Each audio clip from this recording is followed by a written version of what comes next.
அனைவருக்கும் வணக்கம். நான் உங்கள் சாந்தி பேசுறேங்க. இன்றைய பதிவுல நாம என்ன பார்க்க போறோம் அப்படின்னு பார்த்தீங்கன்னா, இன்று தேய்பிறை அஷ்டமி மாலை 4:30 மணியிலிருந்து 6 மணி வரைக்கும் இருக்கக்கூடிய நேரத்துல பைரவரின் சக்தி வாய்ந்த இந்த மந்திரத்தை சொல்லுங்கள், மும்மடங்கு பலன்கள் கிடைக்கும்னு சொல்லியிருக்கிறேன். அப்பேற்பட்ட அதிசக்தி வாய்ந்த மந்திரம் என்ன, ஏன் இந்த நேரத்துல நாம சொல்லணும் அப்படிங்கறத பத்தியும் இந்த பதிவுல நாம தெளிவாக பார்க்க போறோம். வாங்க வீடியோக்குள்ள போகலாம். இப்போ இன்றைய நாள் பார்த்தீங்கன்னா நம்மளுக்கு தேய்பிறை அஷ்டமி. இந்த அஷ்டமி திதிகள்ல நம்ம பைரவரை வழிபட்டோம் அப்படின்னா கண்டிப்பா நம்ம வாழ்க்கையில் இருக்கக்கூடிய பலவிதமான பிரச்சனைகள் தீரும் அப்படிங்கிறது நம்பிக்கை. இந்த பைரவர் யார் அப்படின்னா சிவபெருமான் தான் பைரவராக அவதாரம் எடுத்தார். அஷ்ட பைரவர் அவதாரம் எடுத்தார். இந்த பைரவர் பார்த்தீங்கன்னா கோவில்களுக்கு காவல் தெய்வமாக விளங்கக்கூடியவர். எப்படி அப்படின்னு பார்த்தீங்கன்னா, நம்மளுடைய முன்னோர்கள்லாம் சிவ ஆலயங்களை நடைசாற்றும் பொழுது அந்த கோவிலின் சாவியை பைரவரினுடைய சந்நிதியில வச்சுட்டு போயிடுவாங்களாமா, பூட்டி. அப்படி இது ரொம்பவே சக்தி வாய்ந்த காவல் தெய்வமாக விளங்கியவர். இப்பவும் அந்த ஒரு வழக்க முறையை பயன்படுத்துகிறார்கள். எப்படி அப்படின்னு பார்த்தீங்கன்னா, பூட்டிட்டு பைரவரினுடைய சன்னதியில அந்த சாவியை வச்சு எடுத்துட்டு போயிருவாங்க. இப்ப அங்கெல்லாம் வைக்கிறது இல்லை. ஏன்னா திருடர்கள் அதிகமாக இருக்கக்கூடிய காரணத்தினால அவர்கிட்ட சாஸ்திரத்திற்கு கொஞ்ச நேரம் வச்சுட்டு அவங்க எடுத்துட்டு போயிருவாங்க. இந்த மாதிரி பழக்கம் இன்றளவும் உண்டு.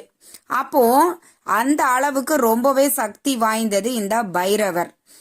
இந்த தேய்பிறை அஷ்டமியில பைரவருக்கு மிளகு தீபம் ஏற்றலாம், பூசணிக்காய் தீபம் ஏற்றுபவர்கள் ஏற்றலாம்.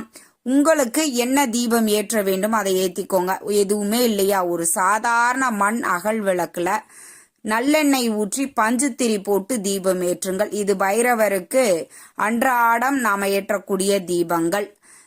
மற்ற தீபங்களை எந்த தீபத்தையும் நம்ம வீட்டுல ஏத்தக்கூடாது, பைரவர் சந்நிதியில தான் ஏத்தணும்.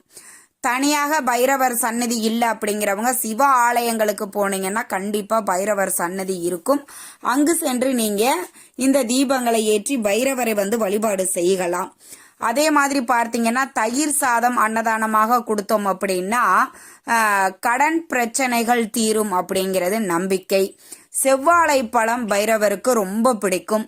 செவ்வாழை பழங்கள் நீங்க வாங்கிட்டு போய் தேங்காய் பழம் மாத்தி அவருக்கு வழிபாடுகள் செய்யலாம். கருப்பு உளுந்து, அதாவது தோல் நீக்காத அந்த கருப்பு உளுந்து வடை நீங்க செஞ்சு பைரவருக்கு சாத்தி வழிபாடுகள் செய்யலாம். இந்த தேய்பிறை அஷ்டமி நம்மளுக்கு ஞாயிற்றுக்கிழமையோடு வருது. பொதுவாகவே ஞாயிற்றுக்கிழமை சிவ ஆலயங்களை வழிபட்டோம் அப்படின்னா கண்டிப்பா சிவனை நம்ம வழிபாடு செய்யும் பொழுது கணவன் மனைவி ஒற்றுமை அதிகரிக்கும்னு சொல்லுவாங்க. இந்த ஞாயிற்றுக்கிழமையில நம்மளுக்கு தேய்பிறை அஷ்டமி வருவது கூடுதல் சிறப்பு. மாலை 4:30 மணியில் இருந்து 6 மணி வரைக்கும் இருக்கக்கூடிய ராகு கால நேரத்துல அருகில் இருக்கக்கூடிய சிவ ஆலயங்களுக்கு சென்று அங்க பைரவரினுடைய சன்னதி இருக்கும். செவ்வரளி பூக்கள் வாங்கி சாத்திட்டு செவ்வாழை பழம் வாங்கி வச்சுட்டு தீபம் ஏத்தி வச்சுட்டு இப்ப நான் சொல்லக்கூடிய இந்த எளிய மந்திரத்தை 27 முறை இல்லைன்னா 108 முறை நீங்க இதை சொல்லணும். இப்படி சொல்லும் போது நம்மளுக்கு வாழ்க்கையில இருக்கக்கூடிய சகல விதமான பிரச்சனைகளும் தீரும் அப்படிங்கிறது ஐதீகம். நம்மளுக்கு எதிரிகள் தொல்லை இருக்கலாம், கண்ணுக்கு தெரிந்தோ தெரியாமலோ இருக்கக்கூடிய எதிரிகளினுடைய பிரச்சனைகளாக இருந்தாலும் சரி, நம் வாழ்க்கையில் இருக்கக்கூடிய பிரச்சனைகளாக இருந்தாலும் சரி, எல்லாத்தையுமே தவிடு பொடியாக்கக்கூடியவர், காவல் தெய்வமாக நம் குடும்பத்திற்கு விளங்கக்கூடியவர் காசி விஸ்வநாதர் பைரவர் மட்டும்தான். நீங்க பைரவர் வழிபாடு செய்ய ஆரம்பிச்சிட்டீங்க அப்படின்னா உங்க வாழ்க்கையில இருக்கக்கூடிய கஷ்டங்கள் படிப்படியாக குறைய ஆரம்பித்து விடும். அதிலேயும் இந்த தேய்பிறை அஷ்டமி அப்படிங்கிறது ரொம்ப ரொம்ப ரொம்ப ரொம்ப சக்தி வாய்ந்தது. வளர்பிறை அஷ்டமியில நாம சிறப்பான வழிபாடுகள் செய்யாவிட்டாலும் இந்த தேய்பிறை அஷ்டமியில எல்லாருமே பார்த்தீங்கன்னா மிக சிறப்பான வழிபாடுகள் அனைத்தையுமே செய்வாங்க. இப்போ எங்களால் கோவிலுக்கெல்லாம் போக முடியாது, நாங்கள் வீட்டில் இருந்தே இந்த மந்திரத்தை சொல்லலாமா? இல்லை பூஜை அறையில் ஒரு தீபம் ஏற்றி வச்சுட்டு இந்த மந்திரத்தை நாங்கள் சொல்லலாமா? நாங்கள் வெளியில் இருக்கிறோம், இன்னைக்கு சண்டே ட்ராவல் பண்ணிக்கிட்டு இருக்கிறோம் அப்படின்னாலும் இந்த 4:30 மணியிலிருந்து 6 மணி வரைக்கும் இருக்கக்கூடிய இடைப்பட்ட ராகு கால நேரத்தில் இந்த மந்திரத்தை சொல்லுங்க. நீங்கள் வெளியில் இருந்தாலும் சரி, வீட்டில் இருந்தாலும் சரி, அமைதியாக ஒரு இடத்துல போய் உட்கார்ந்து கொண்டு இப்போ நான் சொல்லக்கூடிய இந்த மந்திரத்தை 108 முறை அல்லது 27 முறை சொல்லுங்கள். உங்களுடைய பிரச்சனைகள் எதுவாயினும் அதை பைரவர் கண்டிப்பாக தீர்த்து வைப்பார். மந்திரத்தை எப்படி சொல்லணும் அப்படிங்கிறத நான் உங்களுக்காக ஒரு முறை சொல்லி காட்டுறேன். இப்போ உங்களுக்கு டிஸ்பிளேல தெரியுது பார்த்தீங்களா? இந்த மந்திரத்தை தான் நீங்கள் சொல்லணும். இதை ஒரு ஸ்க்ரீன்ஷாட் எடுத்து வச்சுக்கோங்க. ஓம் கிராம் க்ரீம் க்ரூம் கிரைம் க்ரௌம் ஷம் சத்ரபாலாய நம அப்படிங்கிற இந்த மந்திரத்தை யார் ஒருவர் இன்று, அதுவும் ஞாயிற்றுக்கிழமையில் வரக்கூடிய தேய்பிறை அஷ்டமியில ராகு கால நேரத்தில் அந்த மந்திரத்தை சொல்லி வழிபட்டாங்கன்னா 3 மடங்கு அதிகப்படியான பலன்கள் கிடைக்குமா? எப்படி? சாதாரண நாட்கள்ல நீங்க இந்த மந்திரத்தை சொன்னாலே பலன் கிடைக்கும். அதுல ஞாயிற்றுக்கிழமையில வரக்கூடிய தேய்பிறை அஷ்டமியில ராகு கால நேரத்துல இந்த மந்திரத்தை சொல்லணும். அதுதான் சூட்சமம். நாங்களும் இந்த மந்திரத்தை சொல்லியிருக்கிறோம், எங்களுக்கு எந்த பலனும் கிடைக்கிறது இல்லை அப்படின்னு நினைக்கிறவங்க ஞாயிற்றுக்கிழமை தேய்பிறை அஷ்டமியில ராகு கால நேரத்துல இந்த மந்திரத்தை சொன்னீங்களா அப்படின்னு ஒரு முறை ஞாபகப்படுத்திக்கோங்க.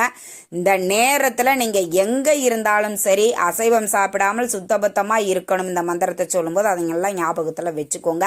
சண்டே அப்படிங்கிறதுனால ஆல்மோஸ்ட் நிறைய பேர் வீட்டில் அசைவம் சமைச்சிருப்பீங்க. அப்படி இருந்ததுன்னா நீங்க சொல்லக்கூடாது. சுத்தபத்தமா அசைவம் சாப்பிடாமல் இருப்பவர்கள் மட்டும்தான் இந்த மந்திரத்தை சொல்லணும். ராகு கால நேரத்துல இந்த மந்திரத்தை சொல்லுங்க. உங்களுக்கு சாதாரண நாட்கள்ல கிடைக்கக்கூடிய பலன்களை விட 3 மடங்கு அதிகப்படியான பலன்கள் கிடைக்கும் அப்படின்னு சொல்லப்பட்டிருக்கு. நீங்க எந்த பிரச்சனையா இருந்தாலும் சரி, கடன் பிரச்சனையா இருக்கலாம், உறவினர்களுக்கிடையே பிரச்சனையாக இருக்கலாம், எதிரி தொல்லைகள் இருக்கலாம், எந்த பிரச்சனையெல்லாம் உங்களுக்கு தீரணும், தேயணும், காணாமல் போகணும் அப்படின்னு நினைக்கிறீங்களோ அதை எல்லாமே பைரவர்கிட்ட ஒப்படைச்சு மனதார அவரை பிரார்த்தனை பண்ணிட்டு இந்த மந்திரத்தை சொல்ல ஆரம்பிங்க. இப்போ நீங்க கோயில்ல சொல்றீங்க அப்படின்னா அப்படியே சொல்லலாம். வீட்டில் சொல்றீங்க அப்படின்னா வீட்டில் ஒரு தீபம் ஒன்று ஏற்றி வச்சுட்டு தரையில் ஒரு விரிப்பு ஒன்று விரிச்சிட்டு கிழக்கு இல்லைன்னா வடக்கு பக்கமாக அமர்ந்து கொண்டு இந்த மந்திரத்தை 27 முறை இல்லைன்னா 108 முறை பாராயணம் பண்ணலாம். ட்ராவல் பண்ணிக்கிட்டு இருக்கிறீங்க, வெளியில் இருக்கிறீங்க அப்படின்னா அமைதியாக உங்களுடைய மனதை ஒருநிலைப்படுத்தி பைரவரை மனதார நினைத்து இந்த மந்திரத்தை தாராளமாக சொல்லலாம். இடம் அப்படிங்கிறது தேவையில்லைங்க. நம்ம மனதார அவரை நம்பிக்கையோடு உள்ளன்போடு வழிபாடு செய்து சொல்கிறோமோ அதை மட்டும்தான் பைரவர் பார்ப்பார். ஞாயிற்றுக்கிழமையில வரக்கூடிய இந்த தேய்பிறை அஷ்டமியை யாருமே தவற விட்டுறாதீங்க. ரொம்ப ரொம்ப சக்தி வாய்ந்தது. இந்த நாளில் நாம் ரொம்ப எளிமையாக அந்த மந்திரத்தை சொல்கிறோம். பெரிய ஒரு வழிபாடோ இல்லை நம்ம ஒரு நேர விரயமோ எதுவுமே பண்ணுறதில்ல. ரொம்ப ரொம்ப எளிமையான இந்த மந்திரத்தை நீங்கள் 27 முறை இல்லைன்னா 108 முறை சொல்லுங்கள். நிச்சயம் உங்களுக்கு கை மேலே பலன் கிடைக்கும். இந்த தகவல் உங்களுக்கு ரொம்பவுமே பயனுள்ளதாக இருந்திருக்கும்னு நினைக்கிறேன். வீடியோ பிடிச்சிருந்தா லைக் பண்ணுங்கள், ஷேர் பண்ணுங்கள், கமெண்ட் பண்ணுங்கள். இந்த பதிவை உங்களுடைய உற்றார் உறவினர்கள் நண்பர்களுக்கும் ஷேர் பண்ணுங்கள்.